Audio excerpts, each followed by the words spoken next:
અમદાવાદમાં આજે ભારતના સાયકલિંગ મોમેન્ટમાં બજાજ પુણે ગ્રાન્ડ ટૂર 2026 ટ્રોફીનું અનાવરણ કરવામાં આવ્યું.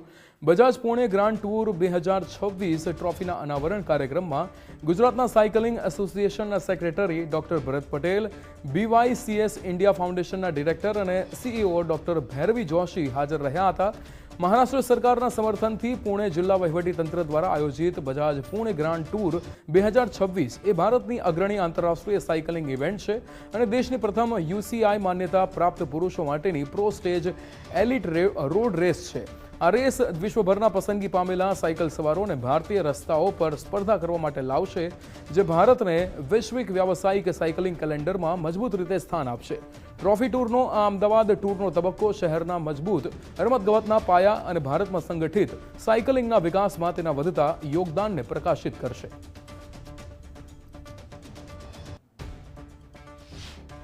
इस रेस को मैंने प्लान कर रहे हैं कैसे इस रेस को दौड़ाया जाए, कहाँ से ये राइडर्स आएंगे, उसकी पूरी ख्याल रखने की प्लानिंग, उनकी अराइवल से डिपार्चर तक पूरी प्लानिंग, रेस की rules and regulations as per UCI के रूल्स अनुसार इसकी फॉलो कर सके, इसको मैं प्लानिंग कर रहा हूँ.